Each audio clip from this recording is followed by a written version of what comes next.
ದಲ್ಲಿ ಅಂಶವು ನಂಬಿದರೆ ಪಾಪದಿಂದ ಬಿಡುಗಡೆಯಾಗಿ ದೇವರಿಗೆ ದಾಸರಾಗುವರು. ನಂಬಿದರೆ ಪಾಪದಿಂದ ಬಿಡುಗಡೆಯಾಗಿ ದೇವರಿಗೆ ದಾಸರಾಗುವರು.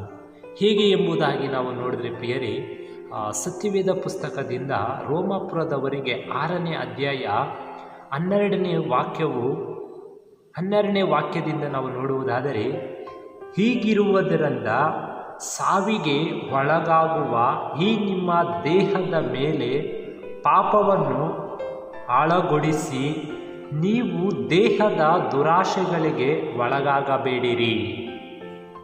ಪ್ರಿಯರೇ, ಪಾಪವನ್ನು ಅಳಗೊಳಿಸಿ ನಮ್ಮ ದೇಹವು ಸಾಯುವಂಥದ್ದಾಗಿದೆ. ಈಗ ಪಾಪವನ್ನು ಅದರಿಂದ ಅಳಗೊಳಿಸಬೇಕಾಗಿದೆ.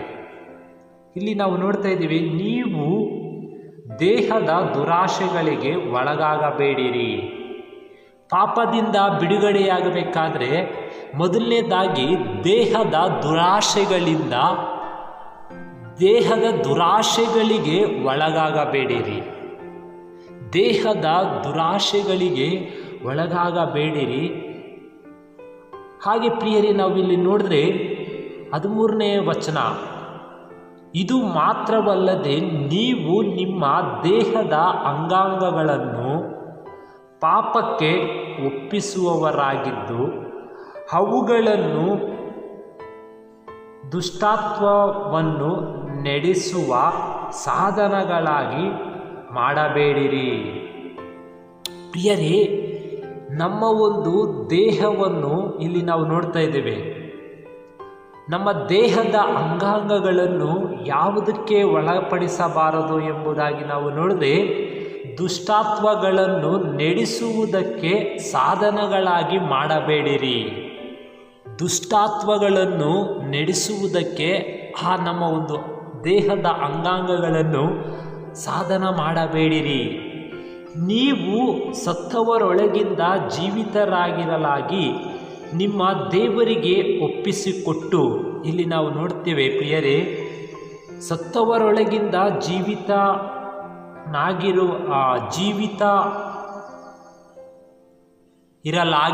ಜೀವಿತರಿರಲಾಗಿ ನಿಮ್ಮ ದೇವರಿಗೆ ಒಪ್ಪಿಸಿಕೊಟ್ಟು. ಪ್ರಿಯರೇ, ಇಲ್ಲಿ ನಾವು ಯೋಚಿಸಬೇಕು, ನಮ್ಮ ದೇಹವನ್ನು ದೇವರಿಗೆ ಒಪ್ಪಿಸಿಕೊಡಬೇಕು. ಪಾಪದಿಂದ ಬಿಡುಗಡೆಯಾಗಬೇಕಾದರೆ ನಮ್ಮ ದೇಹವನ್ನು, ನಮ್ಮ ಅಂಗಾಂಗಗಳನ್ನು ದೇವರಿಗೆ ಒಪ್ಪಿಸಿಕೊಡಬೇಕು. ಒಪ್ಪಿಸಿಕೊಟ್ಟು ನಿಮ್ಮ ದೇಹದ ಅಂಗಾಂಗಗಳನ್ನು ನೀತಿಯ ಆಯುಧಗಳನ್ನಾಗಿ ಆತನಿಗೆ ಸಮರ್ಪಿಸಿರಿ. ಪ್ರಿಯರೇ, ನಮ್ಮ ಅಂಗಗಳನ್ನು ನೀತಿಯ ಆಯುಧಗಳನ್ನಾಗಿ ದೇವರಿಗೆ ಸಮರ್ಪಿಸಬೇಕು, ಆತನಿಗೆ ಸಮರ್ಪಿಸಿರಿ ಎಂಬುದಾಗಿ 13ನೇ ವಾಕ್ಯವು ಹೇಳ್ತಾ ಇದೆ. ಪ್ರಿಯರೇ, ನಾವು ಪಾಪದಿಂದ ಬಿಡುಗಡೆಯಾಗಬೇಕಾದ್ರೆ ದೇವರಿಗೆ ನಾವು ಮನಸ್ಸು ಕೊಡ್ತೇವೆ, ಇಲ್ಲ ಆತ್ಮವನ್ನು ಕೊಡ್ತೇವೆ. ಎಲ್ಲದಕ್ಕಿಂತ ಮುಖ್ಯವಾಗಿ ನಮ್ಮ ದೇಹದ ಎಲ್ಲ ಒಂದು ಅಂಗಾಂಗಗಳನ್ನು ದೇವರಿಗೆ ಒಪ್ಪಿಸಬೇಕು. ನೀತಿಯ ಆಯುಧಗಳನ್ನಾಗಿ ದೇವರಿಗೆ ಸಮರ್ಪಿಸಿದಾಗ ಆಗ ನಾವು ಪಾಪದಿಂದ ಬಿಡುಗಡೆಯಾಗಲಿಕ್ಕೆ ಸಾಧ್ಯವಾಗ್ತೈತೆ. ಪ್ರಿಯರೇ, ಇಲ್ಲಿ ನಾವು ನೋಡ್ತೇವೆ, ಯಾವಾಗ ನಾವು ನಮ್ಮ ಅಂಗಾಂಗಗಳನ್ನು ದೇವರಿಗೆ ಸಮರ್ಪಿಸ್ತೇವೋ ಆವಾಗ ಅದು ದೇವರಿಗೆ ಆಯುಧವಾಗಿ ಹೇಳಲ್ಪಡುತ್ತದೆ. ಇಲ್ಲಿ ನಾವು ನೋಡಿದ್ರೆ 14ನೇ ವಚನ, ಏಕೆಂದರೆ ಪಾಪವು ನಿಮ್ಮ ಮೇಲೆ ಅಧಿಕಾರ ನಡೆಸದು. ಯಾವಾಗ ನಮ್ಮ ಅಂಗಗಳನ್ನು, ನಮ್ಮ ದೇಹವನ್ನು, ನಮ್ಮ ಒಂದು ಶರೀರವನ್ನು ದೇವರಿಗೆ ಸಮರ್ಪಿಸಿದಾಗ ಆವಾಗ ಪಾಪವು ನಮ್ಮನ್ನು ಅಧಿಕಾರ ಮಾಡೋದಿಲ್ಲ. ಏಕೆಂದರೆ ನಮ್ಮ ಶರೀರವನ್ನು ದೇವರಿಗೆ ಸಮರ್ಪಿಸ್ತೇವೆ. ನಮ್ಮ ಶರೀರದಲ್ಲಿ ಯಾವ ಒಂದು ಪಾಪವ ಆಸೆಗಳು ಹುಟ್ಟಲಿಕ್ಕೆ ಸಾಧ್ಯವಾಗುವುದಿಲ್ಲ. ಪ್ರಿಯರೇ, ಏಕೆಂದರೆ ಇಲ್ಲಿ ನೋಡ್ತೇವೆ 6:23 ಪಾಪವು ಕೊಡುವ ಸಂಬಳ ಮರಣ ಅಂತ ಕೂಡ ನಾವು ನೋಡ್ತೇವೆ. ಪಾಪದಿಂದ ನಮಗೆ ಹಾನಿಯು, ಪಾಪದಿಂದ ನಾವು ನರಕಕ್ಕೆ ಹೋಗ್ತೇವೆ ಹೊರತು ಈಗ ಯಾವ ಒಂದು ಪ್ರಯೋಜನವೂ ನಮಗೆ ಆಗುವುದಿಲ್ಲ. ಪ್ರಿಯರೇ, ಯಾರು ಅವರ ದೇಹವನ್ನು ದೇವರಿಗೆ ಒಪ್ಪಿಸಿಕೊಡ್ತಾರೋ ಆಗ ಅವರು ಪಾಪದಿಂದ ಬಿಡುಗಡೆಯಾಗ್ತಾರೆ. ಪಾಪದಿಂದ ಬಿಡುಗಡೆಯಾಗಿ ಅವರು ದೇವರಿಗೆ ದಾಸರಾಗಿ ಜೀವಿಸ್ತಾರೆ. ಪ್ರಿಯರೇ, ಇಲ್ಲಿ ನಾವು ನೋಡ್ತೇವೆ, ನಮ್ಮನ್ನು ನಾವು ನೀತಿಯ ಆಯುಧಗಳನ್ನಾಗಿ ಮಾಡಿಕೊಳ್ಬೇಕಾಗಿದೆ. ನೀತಿಯ ಆಯುಧಗಳನ್ನಾಗಿ ಮಾಡಿಕೊಂಡು ದೇವರಿಗೆ ಸಮರ್ಪಿಸಬೇಕು. ಈಗ ಪ್ರಿಯರೇ, ಈ ಒಂದು ಆತ್ಮೀಯ ಜೀವನ, ಈ ಒಂದು ವಾಕ್ಯ ಭಾಗವನ್ನು ನಾವು ನೋಡಿದ್ರೆ ಪ್ರಿಯರೇ, ಇದು ಈ ಒಂದು ಆತ್ಮೀಯ ಜೀವನ ಯೂಟ್ಯೂಬ್ ಚಾನಲ್ ಮಾಡಬೇಕು, ಇಲ್ಲ ಅನೇಕರಿಗೆ ಈ ವಾಕ್ಯವನ್ನು ಕೇಳಿಸಬೇಕು ಅನ್ನೋ ಒಂದು ಆಲೋಚನೆ ನನಗಿರಲಿಲ್ಲ. ಈ ಒಂದು ವಾಕ್ಯಗಳು ಅನೇಕರು ಕೇಳುವಾಗೆ ಮಾಡಬೇಕು ಅನ್ನೋ ಆಲೋಚನೆ ನನಗಿರಲಿಲ್ಲ. ಪ್ರಿಯರೇ, ಇದು ಕೂಡ ನನ್ನ ಕೈಯಲ್ಲಿ ಮಾಡಲಿಕ್ಕೆ ಅಸಾಧ್ಯ, ನನಗೆ ಕಷ್ಟ. ಆದರೆ ಪ್ರಿಯರೇ, ಯಾರೋ ಒಬ್ಬರನ್ನು ದೇವರ ಮಕ್ಕಳನ್ನು ಆಯ್ಕೆ ಮಾಡಿಕೊಂಡಿದ್ದಾನೆ. ನೋಡ್ರಿ, ಮಂಜುನಾಥ್ ಜಾನು ಹಾಗೂ ವೆಂಕಟರಾಜ್ ಅನ್ನೋ ಇಬ್ಬರು ಬ್ರದರ್ಸರನ್ನು ದೇವರು ಆಯ್ಕೆ ಮಾಡಿಕೊಂಡು, ನೀವು ಮಾಡುವಂಥ ಪ್ರತಿಯೊಂದು ವಿಡಿಯೋವನ್ನು ನಾವು ಯೂಟ್ಯೂಬಲ್ಲಿ ಇಡ್ತೇವೆ, ಆ ಯೂಟ್ಯೂಬಲ್ಲಿ ಹಾಕ್ತೇವೆ, ಅದರಿಂದ ಆ ಒಂದು ಕಾರ್ಯವನ್ನು ನಾವು ನೋಡಿಕೊಳ್ತೇವೆ, ನೀವು ಜಸ್ಟ್ ನಮಗೆ ವಿಡಿಯೋ ಕಳಿಸ್ರಿ ಸಾಕು ಎಂಬುದಾಗಿ ಅವರಲ್ಲಿ ದೇವರು ಪ್ರೇರೇಪಣೆಗೊಳಿಸಿ ಆತ್ಮೀಯ ಜೀವನ ಒಂದು ಯೂಟ್ಯೂಬ್ ಚಾನಲನ್ನು ಓಪನ್ ಮಾಡಲಿಕ್ಕೆ ದೇವರು ಅವರನ್ನು ಆಯ್ಕೆ ಮಾಡಿಕೊಂಡಿದ್ದಾನೆ. ನೋಡ್ರಿ, ಅವರನ್ನು ಕೂಡ ಒಂದು ಸಾಧನೆಯಾಗಿ ದೇವರು ಉಪಯೋಗಿಸ್ಕೊಳ್ತಾ ಇದ್ದಾನೆ. ಪ್ರಿಯರೇ,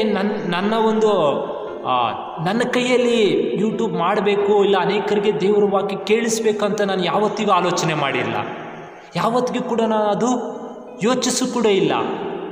ಆದರೆ ದೇವರ ಒಂದು ಕಾರ್ಯವನ್ನು ದೇವರು ನಡೆಸ್ಕೊಳ್ತಾನೆ ಅನ್ನೋದಕ್ಕೆ ಇದೊಂದು ಸಾಕ್ಷಿಯಾಗಿದೆ. ಪ್ರಿಯರೇ, ಆ ಅವರನ್ನು ಆಯ್ಕೆ ಮಾಡಿಕೊಂಡು ದೇವರು ಅವ್ರ ಮುಖಾಂತರ ನಾವು ಯಾವ ಒಂದು ಹೆಸರಿಡಬೇಕು ಎಂಬುದಾಗಿ ಅವರೇ ಆ ಒಂದು ಎಲ್ಲ ಅಕೌಂಟನ್ನು ಓಪನ್ ಮಾಡಿ ಈಗ ಅನೇಕರಿಗೆ ದೇವರ ವಾಕ್ಯವನ್ನು ಕೇಳಲಿಕ್ಕೆ ಅವರನ್ನು ದೇವರು ಪ್ರೇರೇಪಣೆಗೊಳಿಸಿದ್ದಾನೆ. ಪ್ರಿಯರೇ, ಈ ಒಂದು ಆತ್ಮೀಯ ಜೀವನ ವಾಕ್ಯಗಳು ನಾವೇ ಮಾಡಬೇಕು ಅನ್ನೋ ಒಂದು ಆಸೆ ನನಗಿಲ್ಲ. ಆತ್ಮೀಯ ಜೀವನದಲ್ಲಿ ಅನೇಕರು ಯಾರು ಬೇಕಾದರೂ ದೇವರ ವಾಕ್ಯವನ್ನು ಕಳಿಸಬಹುದು, ಅನೇಕರನ್ನು ದೇವರ ಎಡೆಗೆ ಸೇರಲಿಕ್ಕೆ ಇದೊಂದು ಅವಕಾಶವಾಗಿದೆ. ಪ್ರಿಯರೇ, ನೋಡ್ರಿ, ಯಾವಾಗ ನಮ್ಮ ದೇಹವನ್ನು ದೇವರಿಗೆ ಸಮರ್ಪಿಸಿಕೊಳ್ತೇವೋ ಆಗ ದೇವರು ನಮ್ಮನ್ನು ಒಂದು ಆಯುಧಗಳನ್ನಾಗಿ ಉಪಯೋಗಿಸ್ಕೊಳ್ತಾನೆ. ಇಲ್ಲಿ ನಾವು ನೋಡ್ತೇವೆ, ನೀವು ಇಲ್ಲಿ ನಾವು ನೋಡಿದ್ರೆ ದುಷ್ಟಾತ್ಮಗಳನ್ನು ನಡೆಸುವುದಕ್ಕೆ ನಿಮ್ಮ ಅಂಗಗಳನ್ನು ಸಾಧನಗಳಾಗಿ ಮಾಡಿಕೊಳ್ಳಬೇಡಿರಿ.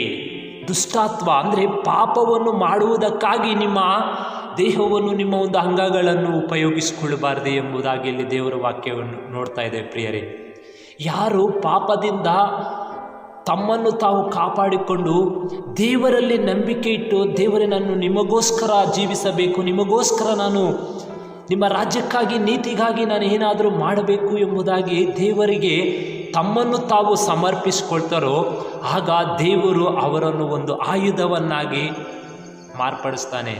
ದೇವರು ಒಂದು ಆಯುಧವಾಗಿ ಉಪಯೋಗಿಸಲ್ಪಡ್ತಾನೆ. ಪ್ರಿಯರೇ, ಈ ದಿನದಲ್ಲಿ ಈ ಒಂದು ಆತ್ಮೀಯ ಜೀವನ, ಈ ಒಂದು ವಾಕ್ಯವನ್ನು ದೇವರು ಒಂದು ಆಯುಧವಾಗಿ ಉಪಯೋಗಿಸ್ಕೊಳ್ತಾ ಇದ್ದಾನೆ. ಅದಕ್ಕೋಸ್ಕರ ಅನೇಕರನ್ನು ಕೂಡ ಆತನು ಉಪಯೋಗಿಸ್ಕೊಳ್ತಾನೆ ಇದ್ದಾನೆ. ಪ್ರಿಯರೇ, ಅನೇಕ ಸ್ನೇಹಿತರು ನನಗೆ ಕೇಳ್ತಾರೆ. ಪ್ರಿಯರೇ, ಅವರೇ ಆತ್ಮೀಯ ಜೀವನ ಯೂಟ್ಯೂಬ್ ಚಾನಲನ್ನು ಸಬ್ಸ್ಕ್ರೈಬ್ ಮಾಡಿಸ್ಕೊಳ್ತಾರೆ, ಅವ್ರ ಫ್ರೆಂಡ್ಸ್ ಕೇಳ್ತಾರೆ.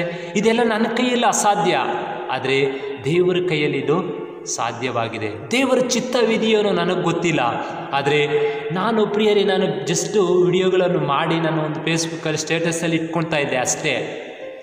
ದೇವರೇ, ಇಷ್ಟೇ ನನ್ನ ಕೈಯಲ್ಲಿ ಆಗೋದು ಅಂತ. ಆದರೆ ದೇವರು ಈ ದಿನದಲ್ಲಿ ಬೇರೆಯವರನ್ನು ಆಯ್ಕೆ ಮಾಡಿಕೊಂಡು ಅವ್ರ ಮುಖಾಂತರ ಆತನ ಒಂದು ಕಾರ್ಯವನ್ನು ನೆರವೇರಿಸ್ಕೊಳ್ತಾ ಇದ್ದಾನೆ. ಪ್ರಿಯರೇ, ಈ ಒಂದು ಆತ್ಮೀಯ ಜೀವನ ಯೂಟ್ಯೂಬ್ ಚಾನಲ್ ಪ್ರಿಯರೇ, ಇನ್ನು ನೀವು ನೋಡಿ ಸಬ್ಸ್ಕ್ರೈಬ್ ಮಾಡ್ಕೊಂಡಿಲ್ಲ ಅಂದರೆ ಮಾಡಿಕೊಳ್ಳ್ರಿ. ಹಾಗೂ ನಿಮಗೂ ಕೂಡ ದೇವರ ಒಂದು ಸೇವೆ ಮಾಡಬೇಕು ಅನ್ನೋ ಆಸೆ ಇಲ್ಲ ಪ್ರೇರೇಪಣೆಯು ದೇವರು ನಿಮಗೆ ಕೊಡುವುದಾದರೆ ಖಂಡಿತವಾಗಲೂ ನೀವು ಕೂಡ ವಾಕ್ಯಗಳನ್ನು ಮಾಡಿರಿ. ಈ ಒಂದು ಯೂಟ್ಯೂಬ್ ಚಾನಲ್, ಆತ್ಮೀಯ ಜೀವನ ಯೂಟ್ಯೂಬ್ ಚಾನಲಲ್ಲಿ ಆ ವಾಕ್ಯಗಳನ್ನು ಕಳಿಸ್ರಿ, ಅನೇಕರಿಗೆ ಕೇಳುವಾಗೆ ನೀವು ಮಾಡಿರಿ. ನಿಮ್ಮ ಒಂದು ಜೀವಿತಗಳಲ್ಲಿ ಆಶೀರ್ವಾದವನ್ನು ನೋಡ್ರಿ.